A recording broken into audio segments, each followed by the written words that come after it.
Good evening. I have long maintained that in my line of work, fame consists of being known by the right 100 people. And here you all are.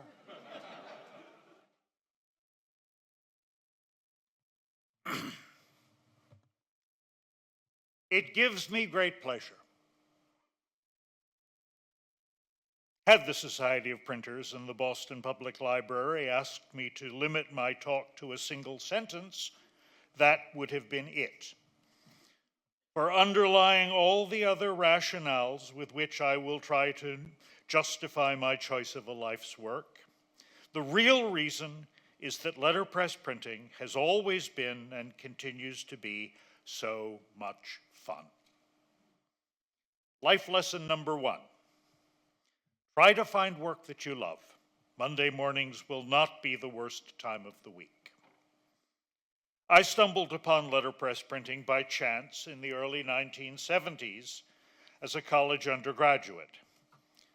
Believing that I had an artistic soul within me, I signed up for studio courses in drawing, painting, and printmaking. I was terrible at all of them, eventually having to concede that my artistic soul stopped at my wrists.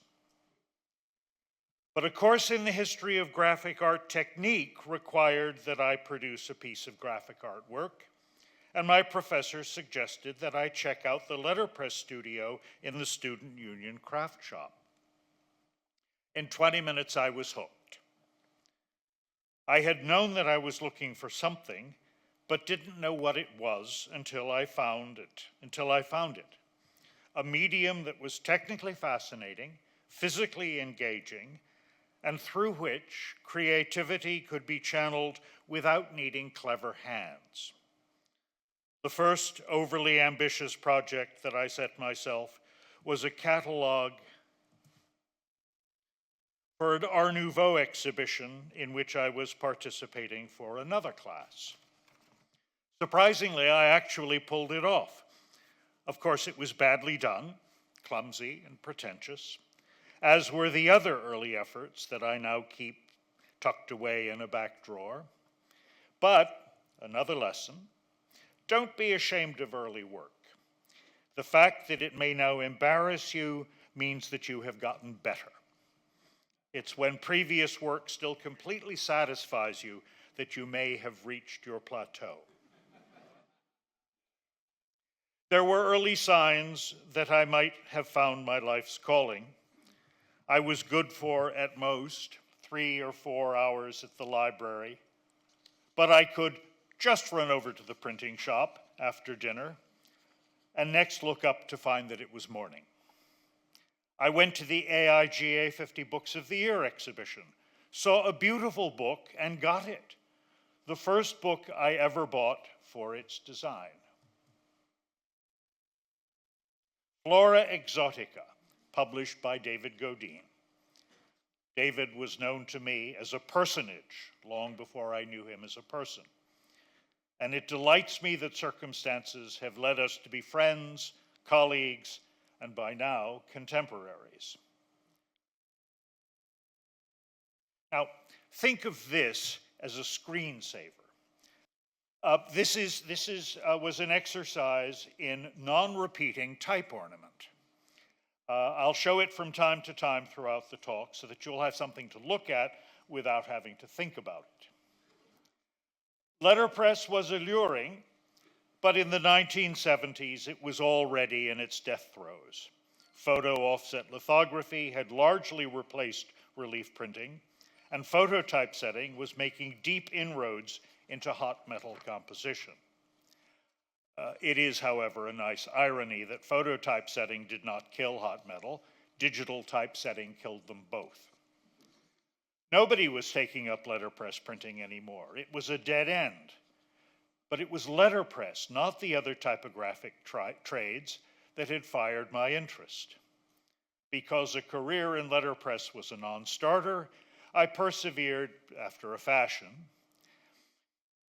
in what I had thought I wanted to do, architectural preservation. In the end, I didn't so much conclude as abandon my studies, unable to face a lifetime of monitoring zoning variances and arguing with property developers. Architectural preservation is a noble endeavor, and architectural history a great hobby, but it wasn't what I wanted to do, and letterpress was. Lesson. The trouble with being able to do whatever you want is that you have to decide what you want. And once you have made up your mind, you have to decide what other things you are willing to sacrifice to get it. Ordo amantis, prioritizing your passions. For me, it was not a difficult decision. There wasn't anything else that I greatly wanted to do, and there weren't a whole lot of other things I deeply desired. Porsches, children. So I thought I would just look around to find what was out there. By rights, I should have failed. Letterpress was hanging on in survival mode. I might have found a job doing crash printing or consecutive numbering, but who was training up beginners in the finer points of letterpress printing and typography anymore? Lesson. It is better to be lucky than to be smart. Almost immediately, I dumb-lucked into an apprenticeship with the wood engraver Michael McCurdy at his Penmain Press in Lincoln, Massachusetts. For 2 years, Michael helped me find my feet as compositor and pressman as he printed and published his admirable, unshowy editions, mostly of contemporary fiction illustrated by his own wood engravings. Michael was also my introduction to the Boston book world, to Steve Peckish at Houghton Mifflin, David Geely at Little Brown, Duncan Todd at Thomas Todd Printers, Darrell Hyder of Sun Hill Press, Eleanor Garvey of Houghton Library, David and Ann Bromer of Bromer Booksellers, and Charlie Rowe of Charlie Rowe. And on and on and on. It was Michael who nominated me to the Society of Printers in 1983. In 1981, Michael McCurdy moved his press and family to the Berkshires. And once again, I set to looking for a position.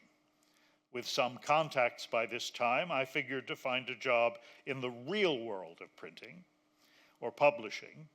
But though people were wonderfully generous with their advice, I realized that I didn't want a job in the real world.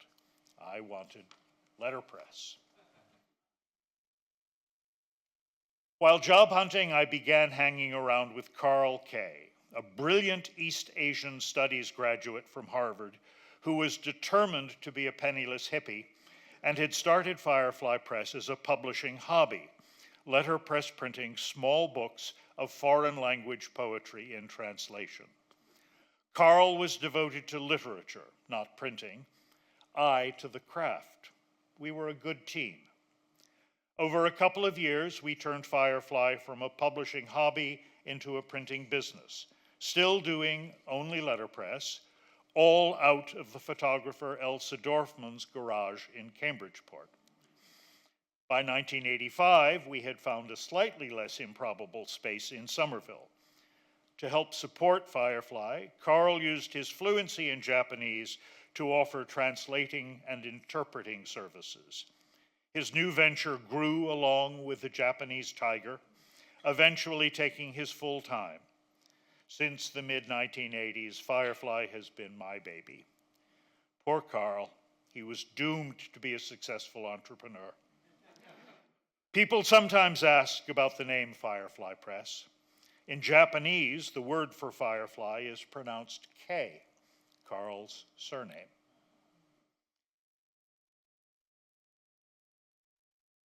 Since that time, Firefly's history and mine has been one of organic evolution. I have never had a strategic plan. I have certainly never called in business consultants. Their first advice would be for me to find another business. In 1985, the last monotype composition shop in Boston closed, and the owner offered to give me his typecasting equipment if I would cart all of it away, thereby saving him the expense of moving. His old dad would even show me how to run the machines, John McCoubrey was in his mid-80s in the mid-1980s and had taken the 26-week-long training course at the Lansdowne Monotype School in 1918. Where else could I then have learned the arcana of the monotype? Where could any of you learn them now? In 1990, Yankee typesetters in Concord, New Hampshire made a similar offer, a linotype machine free for the taking and all the matrices and type metal I wanted at scrap price. This time it was Murray Franklin from the Society of Printers, a man retired, but anything but retiring, who offered to teach me to run the linotype.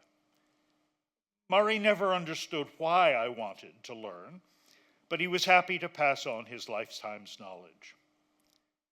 Putting in my own casting equipment was not foresight on my part. I just couldn't pass up those insanely great machines. Only later, as nearly all other type foundries closed, did I come to appreciate that Firefly's continued existence depended on my being able to make my own type. By the 1990s, Firefly had achieved its mature configuration. I had my platen press for jobbing work, my Vandercook cylinder presses for broadsides and books, both linotype and monotype composing machines, and a good and growing collection of type and type matrices. I also had a staff. Edith McKeon Abbott, Gino Lee, and me. I was first among equals and the third best designer at the shop. Over the years, many others have passed through Firefly Press. Daniel Weinreb, Russell Moret, Mark Olson, Catherine Ruffin, Jesse Marcellet. We always understood that it was a step for them, not a destination. Lesson: you can only give your all in pursuit of your own dream, not someone else's.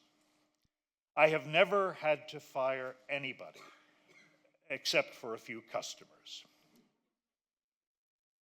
But enough about me, even the egotist says eventually. Back to what is so appealing about letterpress. Its immediacy is perhaps the first thing. You only have to be shown it once to see how it works. Whether you are a hyper 8-year-old or a jaded grad student, your first time can be thrilling.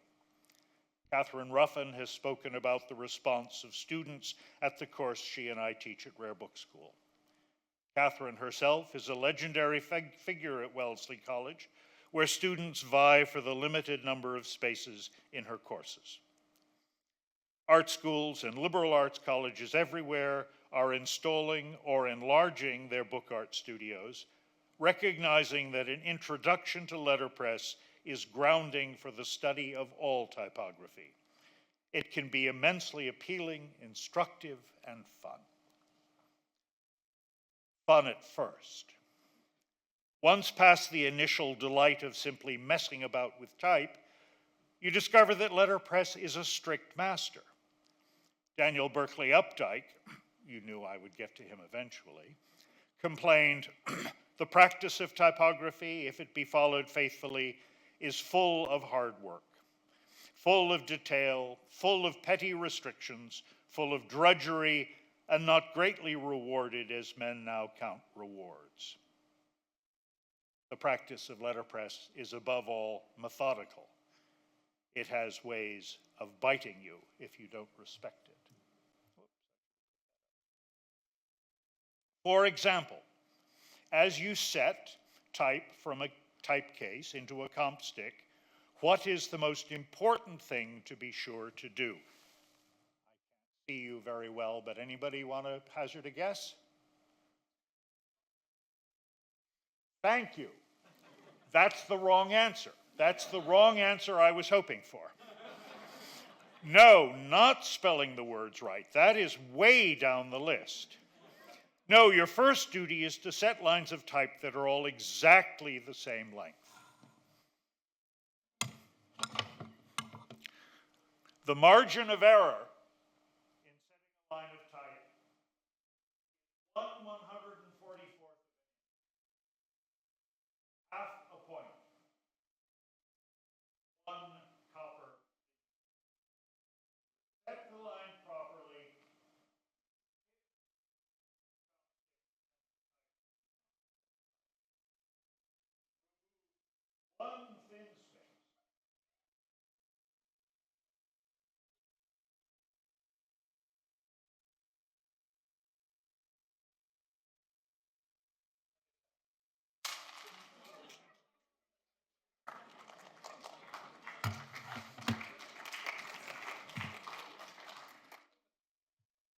A properly, okay, blah, blah, blah. Okay, spill the type is my instructions to myself. Why is that important? Such a small discrepancy is invisible on the printed page, which is what matters most, isn't it? No, it's not what matters most. Compositors do not merely set a text, they construct a physical rectangle of type, which, if not perfectly even, can lead to disaster in the press. A case of type might look pretty unthreatening until you drop it. Type isn't poisonous unless you eat it. The friendly Vandercook is quite benign, which is why people like it so much. But a platen press whose jaws the press operator feeds every 2 seconds can remove a hand. A guillotine cutter will slice through fingers as readily as through paper. And what warning do you need about anything that casts type from molten metal? These machines do not love you. They demand your complete, sustained attention. They make no allowance for good intentions. They do not forgive. A pre-OSHA, pre-idiot-proof letterpress shop is not a place for unfettered creative genius. Letterpress fetters. From the implacable demands of letterpress, I learned this lesson. There is no art without craft. Creativity does not just float about unattached to anything. No art form, writing, painting, music, cake making, is embodied except through the processes and with the tools of its craft. Until mastery, or at least competence in craft, is achieved, any creative expression is at best inarticulate. Nor is manual skill the only element of craft. Precepts, conventions, traditions, the language, if you will, in which a craft is expressed must also be learned. As Rocky Steinauer said about typography and printing, one lifetime is not long enough to learn all you need to know. Has my temperate language so far failed to disguise from you how critical I am of much of what passes for creativity? Good. Genius may be its own justification, but there is no such thing as second-rate genius. If you must rely instead on mere talent, which happily does not require genius, then the better you understand the rules of your craft and its vocabulary, the better you can express yourself, the better you can be understood, and the more likely it is to be worth anyone's while to give a damn. I am making such a to-do about convention and tradition because typography is, of all the arts, the one most dependent upon them. What is typography, after all, but a system of conventional signs that mean what they mean only because we agree that's what they mean? Convention lies at the heart of typography.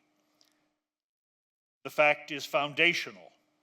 It needs to be recognized, and I believe it deserves to be celebrated. Letterpress printing, an invention of the mid-15th century, holds the honor of being the formative technology of the mechanical multiplication of text, in other words, printing. The second part of the history of the world and the arts begins with the invention of printing. Furthermore, having changed the world in a stroke, printing itself remained essentially unchanged for half a millennium.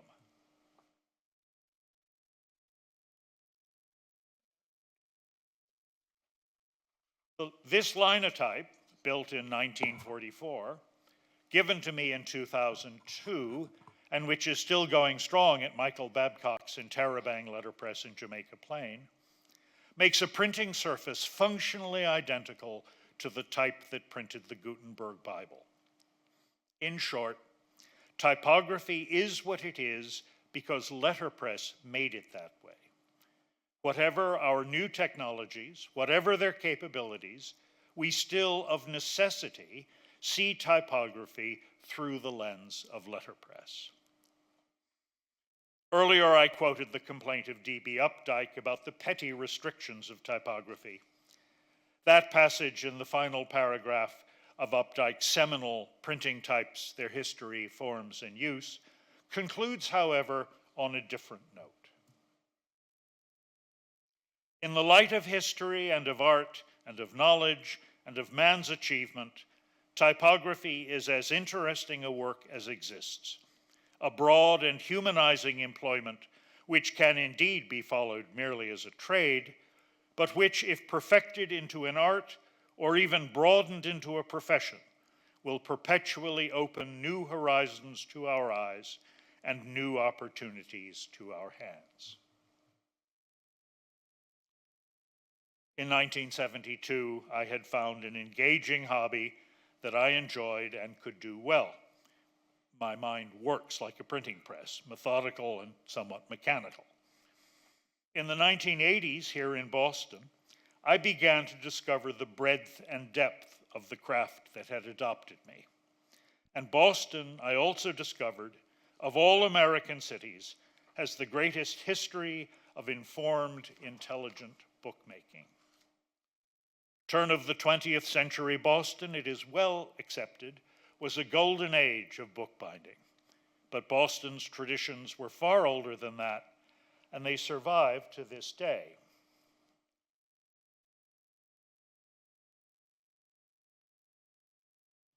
The Society of Printers is unique. Nothing quite like it exists anywhere else.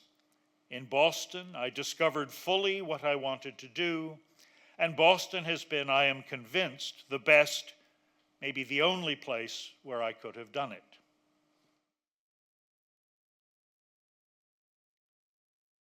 Everything changes except the avant-garde, said Paul Valéry, which I take to mean that the cutting edge of culture may always be ahead of and in opposition to the mainstream, but that their relationship to each other remains constant.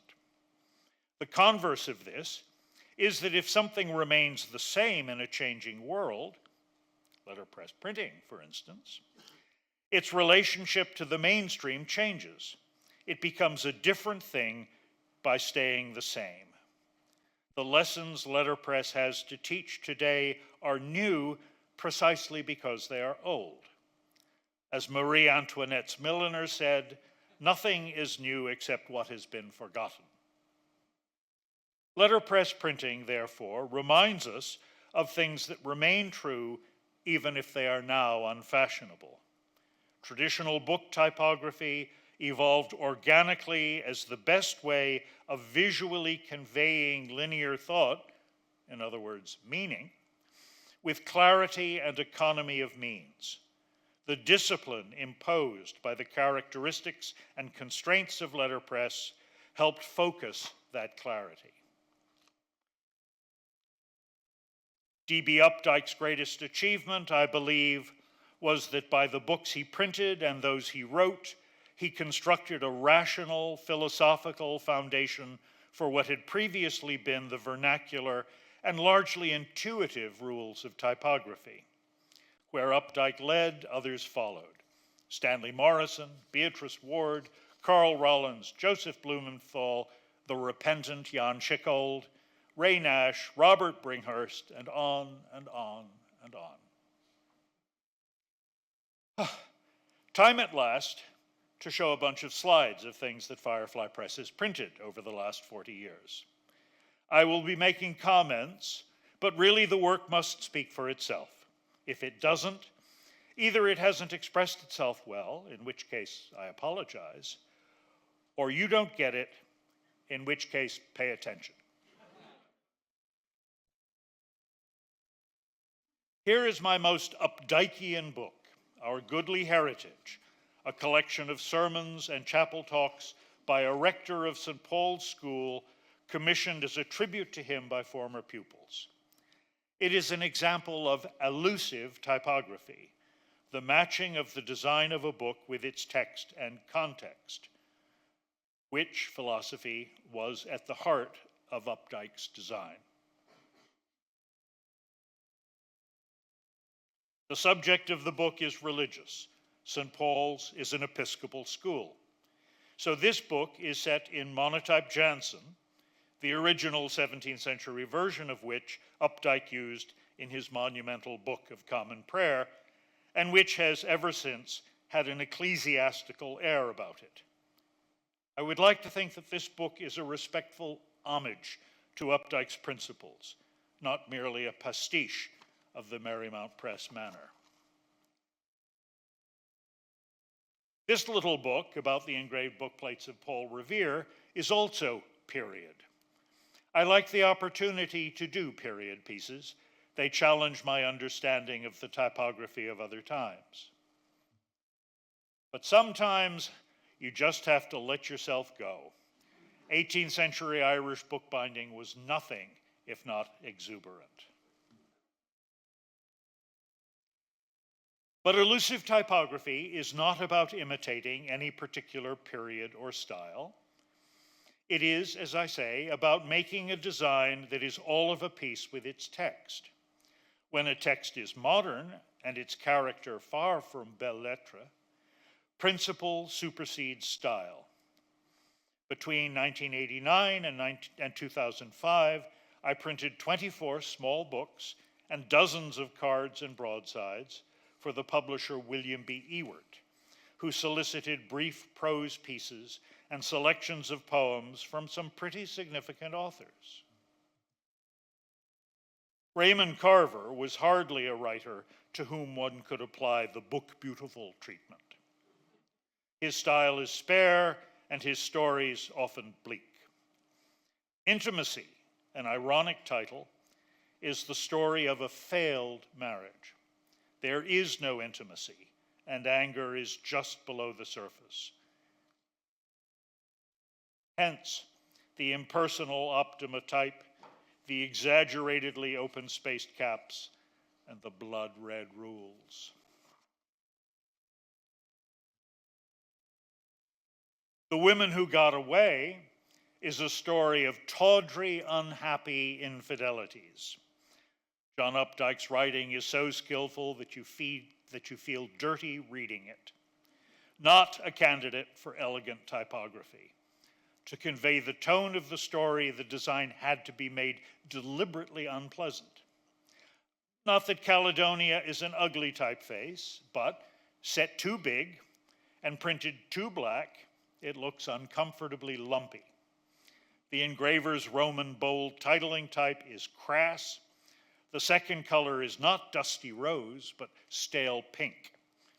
And the calendared paper has an oily sheen.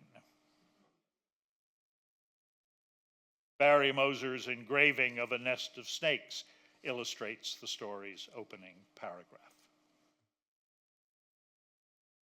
Small Feast is a book of short, raucous, risque poems. I wanted it to be not just modern, but jazz modern. The text is set in Rudolph Koch's high-style Art Deco sans serif cable type, accompanied by his original Neuland titling type. Poem titles do not align on the page spreads. The acid red second color was mixed to match Elizabeth Hyder's patterned cover paper. I quite like this book. It is a classicist's take on modern asymmetric typography. After all, modernism too has by now become a historic style.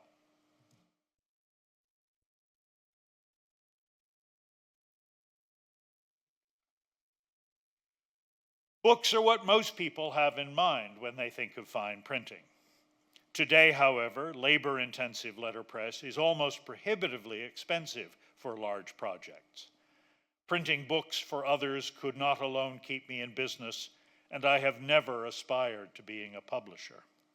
But as D.B. Updike wrote, the onlooker supposes the printer to enjoy doing what he enjoys seeing, and to be bored by what bores him.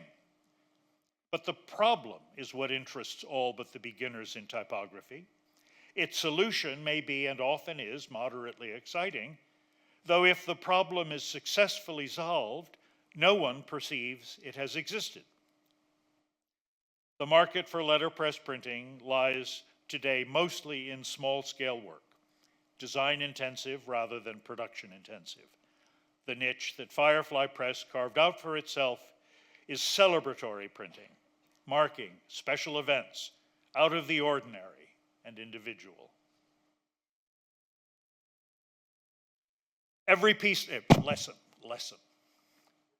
You're writing this down. Every piece of printing conveys two messages, what the words say and what the design implies. Few occasions are more special, more celebratory than weddings, and different occasions call for different approaches. Summer or winter, urban or rural, formal or casual, religious or secular. The nature of the occasion suggests the character of the printing. The end result is personal, and the design process can be engaging for the customer as well as for the printer. Even the reply card deserves care and attention if it is to succeed at its humble but important job. There are other special occasions. Births, bar mitzvahs, retirements, funerals are all celebrations. These cards, which may look quite ordinary, are two of the best things I have ever done, not excluding books.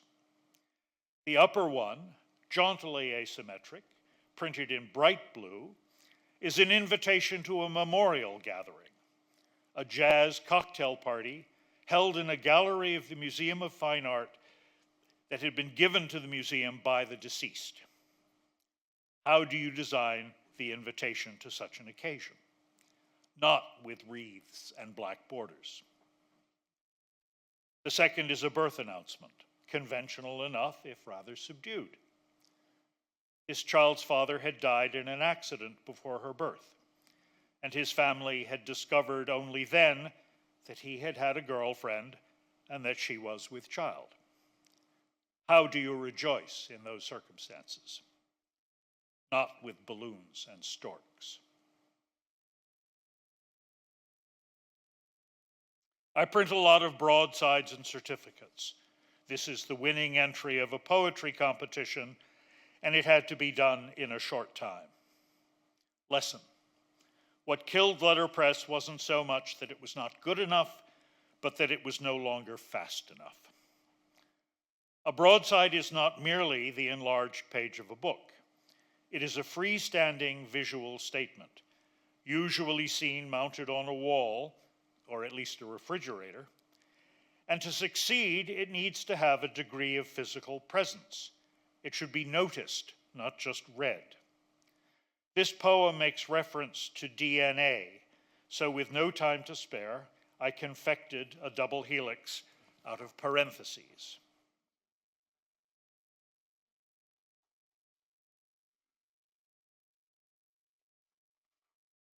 In this paean to wine, I took advantage of the bite of letterpress to deboss without ink a crystal goblet with bent creasing rules. Different categories of printing have their own constraints and their own rewards. Business cards so often require you to stuff too much text into too small a standardized format. Since metal type can't just be shrunk down to unreadably small size, copy fitting can be a challenge. Furthermore, a business card needs to make its visual statement immediately before it is stuffed into a wallet or thrown into a wastebasket. Book plates, on the other hand, can be wonderfully free. They may be any size or shape, say whatever, be embellished however the customer likes and the printer can think up. They are also the opposite of ephemera and will be discovered and enjoyed for as long as people bother to open books. A bit of immortality for both the printer and the book owner. Here are two book plates that I hope I can say with modesty work. A book plate for a collection of books by a single designer should probably reflect that designer's style. But trying to riff on the genius of Bruce Rogers is a dangerous presumption. This is the only time I have ever tried to do Bruce Rogers, and I am only glad that it works as well as it does. Lesson: the higher you aim, the more necessary it is to hit the mark. Mathematics enters my design work mostly in the consideration of proportions, positioning typographic elements based on mathematical ratios. Typography's most famous ratio is phi. A is to B as B is to A plus B. Expressed as a physical shape, this ratio forms the golden rectangle on which classical book design is so often based. Phi is also unique in that its decimal expression is the same for both the ratio and its reciprocal. The proportions of this book plate approximate the golden rectangle, and the border is phi to 60 decimal places. As you see, even within the limitations of letterpress, you can enjoy great freedom. As Thoreau said, "I have traveled a good deal in Concord." But the rules are strict and you must obey them. Except when you don't. Once you know down to the bottom what the mechanics of letterpress are, once you have read, marked, learned, and inwardly digested the rules, then you can bend them respectfully and without breaking them. Lesson: it is the one who doesn't know a pitfall is there who falls into it. Here, a customer wanted for her wedding invitation a poster in which lines of large caps alternated with smaller type. The end result is pretty straightforwardly what she requested, but she also wanted each of the large caps to be printed in a different color of ink, and she had already been laughed out of several other printing shops. I too had to point out how difficult, expensive, and probably unsuccessful the idea would be. But upon considering what my Vandercook press might be persuaded to do, I suggested printing instead a rainbow font in which several different colors of ink are put on the press at the same time. This solution, while not exactly what the customer initially thought she wanted, was in the end comparable in effect, and it was doable. We printed 150 copies in only 2 press runs, black and the rainbow font, without once having to strip the press and reapply the colors. Another job that called for something unexpected is this announcement for a meeting of the Society of Printers, at which Sandra Kirschenbaum, editor of Fine Print, was the speaker. Like other members of the Society, I volunteer to print for it, my stipulation being that I have complete freedom of design. These are unabashedly opportunities to show off to colleagues who are appreciative but also critical. I have never yet found out whether anyone saw at the time that this announcement was a send-up. With its almost indistinguishably different ink colors, typeset at illogical angles, words torn apart to fit arbitrary shapes. I quite liked the journal Fine Print and was sorry when it ceased publication. But I'm not much in sympathy with fine press printers whose passion for self-expression dismisses or ignores the fundamentals of typography. Lesson: printing is at its best not a mere fine art. The previous example was a burlesque. This one is much worse. Passive-aggressive typography. Members of the SP are quite reasonably expected to contribute their time and talent. Sometimes, however, we are given unreasonably short notice. I was asked to print this menu 2 days before the event, and I was annoyed. Right, I said to myself, they want a menu, they're going to get a menu. This piece may seem nothing special, it's small, and the design is frou-frou. But notice that it is printed in 3 colors in perfect register on fully deckled paper. No straight edges, no square corners. Furthermore, the 2-color elliptical border is printed from single-color type ornaments. This is vindictive virtuosity, and I am now rather ashamed of the spirit in which I did it. But it is a good example of what you can do when you know what you are doing well enough to do what you are not supposed to be able to do. Shall I say that again? It is the opposite of dismissing or ignoring the rules. Here is a much happier instance of playing games with type. The printing historian John Dreyfus was invited by the SP and other printerly organizations to speak on the parallel development of printing and reading glasses. The gimmick of having some of the letters in the title appear enlarged behind the pince-nez was, I suppose, moderately clever, but had it been done as a computer-generated design, there would have been nothing special about it. The joke can only be appreciated fully when you recognize that this is traditional metal type printing. Here it is in close-up, and here are the type forms from which it was printed. You can tell that I am particularly fond of this piece because I've kept the type for all these years. This announcement did, however, teach me a couple of warning lessons. First, don't oversell your product. Several people complained to me afterward that the announcement had made the talk look interesting, and it hadn't been. Even John Dreyfus couldn't make much of the subject.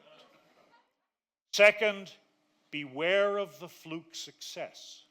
People will assume that you can do it every time.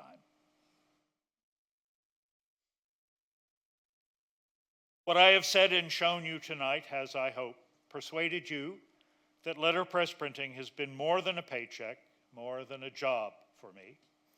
It has become, over 40 years, a calling, a vocation. Firefly's mission has been to save the world one wedding customer at a time. Classical typography is as great an achievement of the human spirit as classical music. The same system of notes that composes an advertising jingle performs Handel's Messiah. The same system of letters that composes newspaper ads created the Oxford Lectern Bible and the Marymount Press Book of Common Prayer. I have referred more than once tonight to Daniel Berkeley Updike, the foremost American scholar printer of the first half of the 20th century.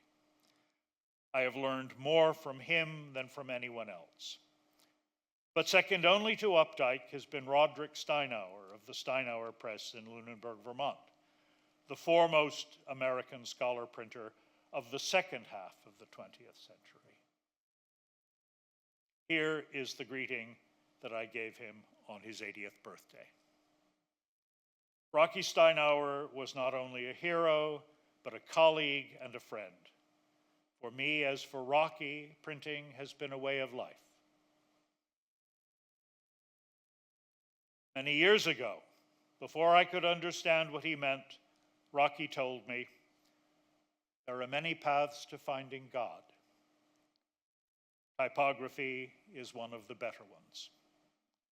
I have come to know that he was right.